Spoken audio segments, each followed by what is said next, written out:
पीले दांत वाली बहू। रंजना कभी ब्रश नहीं करती थी। उसे कितनी बार उसके माँ बाप ने डांटा, लेकिन उसका कोई असर उस पर होता ही नहीं था, जिस कारण से उसके दांत पीले पीले हो जाते हैं। शादी के बाद। अरे बहू, वैसे तो तुझ में कोई कमी नहीं है, पर तेरे दांत इतने पीले कैसे है बेटा? कैसे मतलब? कोई सर्जरी थोड़ी ना कराई है। वो तो क्या नाम, मैं ब्रश नहीं करती थी तो पीले हो गए। अब क्या करूं? आप कहे तो लाल करवा लूं या फिर काले?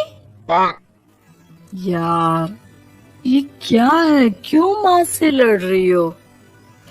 लड़ रही हूँ? अरे मैं लड़ रही हूँ या ये बोल रही है कि दांत पीले है, पीले। अरे तपस्या थोड़ी ना की है इन्हें पीले करने के लिए। बकायदा ब्रश नहीं किया है 20 साल तक, तब जाकर। छी, कैसी बात कर रही हो? ये उस वक्त तो पीले नहीं थे जब हम लोग तुम्हें देखने आए थे। अरे तब साफ करवा लिया होगा डेंटिस्ट के पास जाकर। अब देखो कैसे पीले पीले लग रहे हैं। रंजना सास की तरफ गुस्से से देखती है। फिर शुरू हो गई पीले पीले पीले। अरे पीले तो तब भी थे जब मेरे हाथ का रसगुल्ला उड़ा उड़ा कर खा रही थी और बोल रही थी, लड़की नहीं गुणों का खजाना दे रहे भाई साहब। खैर, अब वो लोग करते भी तो क्या करते। पीले दांत वाली बहू पल्ले पड़ी थी तो झेलना तो था ही। एक दिन कीर्तन में रंजना गाना गा रही थी। अरे कमला बहन, माँ का द्वार है, यहाँ तो सब शुद्ध होकर आते हैं, फिर अपनी बहू को ब्रश भी नहीं करवाती तुम। दूर से पीले पीले दांत भक्ति में बाधा उत्पन्न कर रहे हैं। और कोई 2 साल के बच्चे थोड़ी ना लेकर आई हूँ मैं बहू बनाकर। अच्छी खासी लड़की है। अरे कैसे करवाऊं ब्रश? ये तो उसे खुद करना चाहिए ना। अब माँ बाप तो इसके जैसे तैसे निपटा दिए, ये नहीं सोचा कि सास कैसे संभालेगी।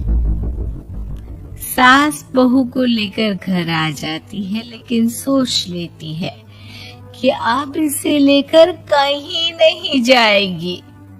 अगले रोज बहू कहती है, अरे क्या हो गया, मंदिर नहीं जाना क्या? कीर्तन का वक्त हो रहा है।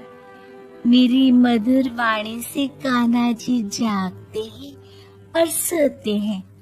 आप तो जानती है ना उनकी भक्ति में कितना मन लगता है मेरा।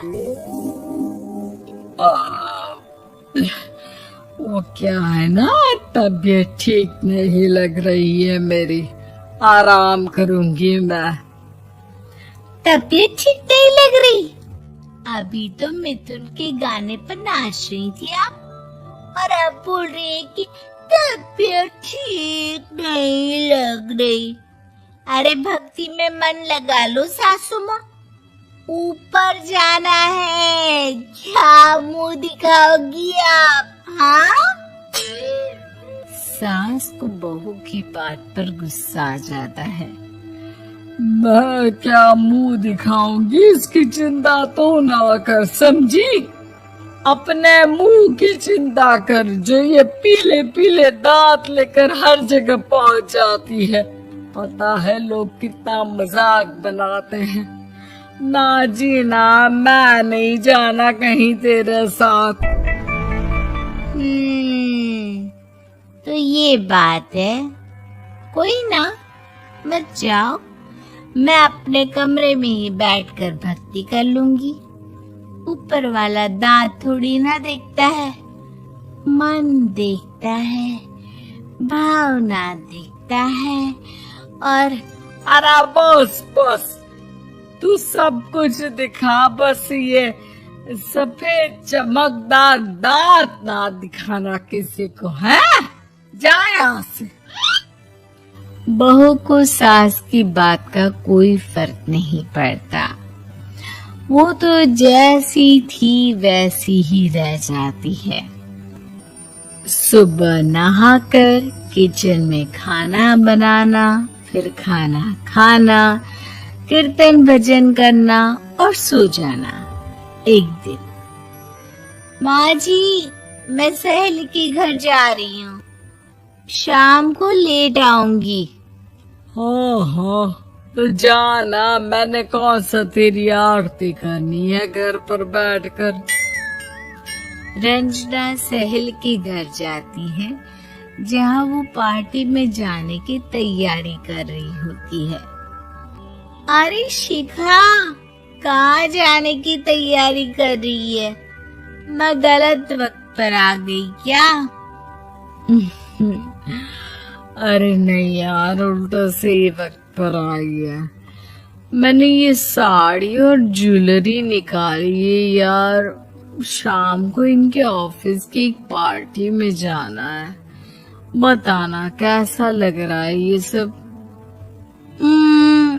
नहीं यार, इस ड्रेस के साथ तो वो वाली ज्वेलरी अच्छी लगेगी। हाँ, सही बोल रही है, मैंने ध्यान ही नहीं दिया। वैसे तो हमेशा से मस्त फैशन सेंस रखती है। तो बड़ा जाती होगी ना पति के साथ पार्टी में। रंजना कुछ नहीं बोलती, बस सोचती है कि यार काश ये बात सही हो जाती, पर मैं क्यों नहीं जाती पार्टी में? क्या इन लोगों की कोई पार्टी होती नहीं होगी? रंजना घर आती है और रात में पति से सवाल करती है, एक बात बताइए, आप मुझे किसी पार्टी में क्यों नहीं ले जाते? क्या आपकी यहाँ ऑफिस में पार्टी नहीं होती? पति बेचारा क्या कहता कि दांत पीले हैं तुम्हारे इसलिए।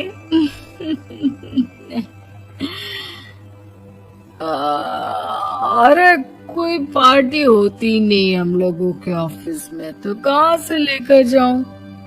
और मार्केट, मॉल, कहीं वीकेंड घूमना, कहीं तो। अरे यार, सारे हफ्ते में एक छुट्टी मिलती है, तो सोचता हूँ कि आराम ही कर लूं। क्यों? रंजना मन मार के रह जाती है।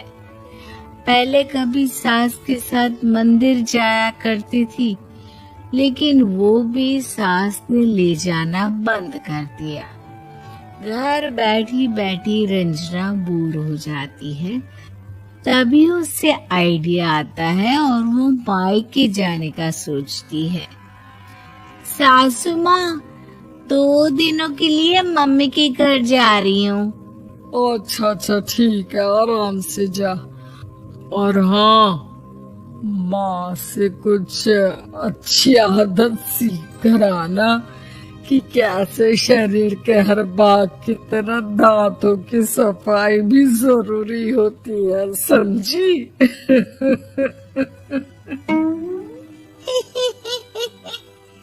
शुरू हो गई ना आप?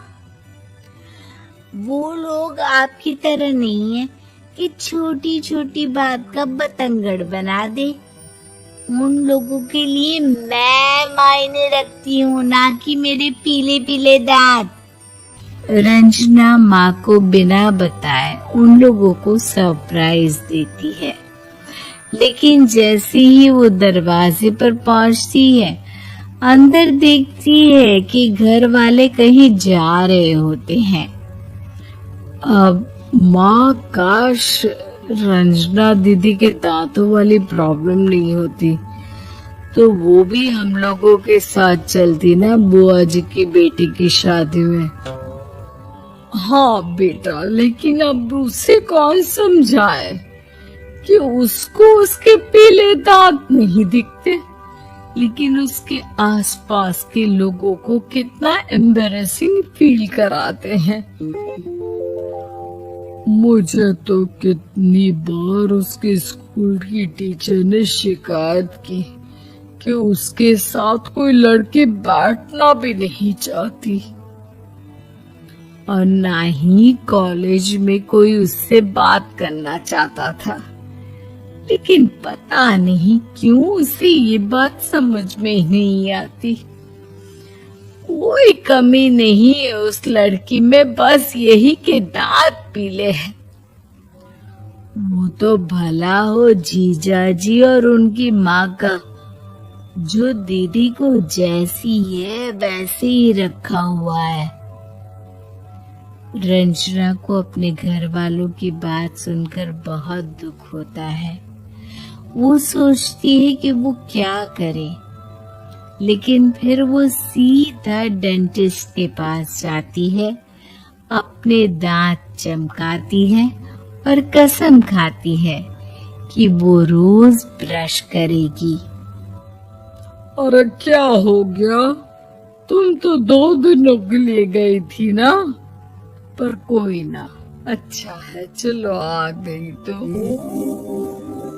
रंजना सास के सामने आकर खड़ी हो जाती है और पूरी स्माइल करती है, उसके चमकदार दांतों को दिखाती हुई। हाँ? चले मंदिर। माँ, मुझे माफ कर दीजिए, मैंने आप लोगों को बहुत एम्बैरेसिंग फील करवाया। मैं आज से रोज ब्रश करूंगी।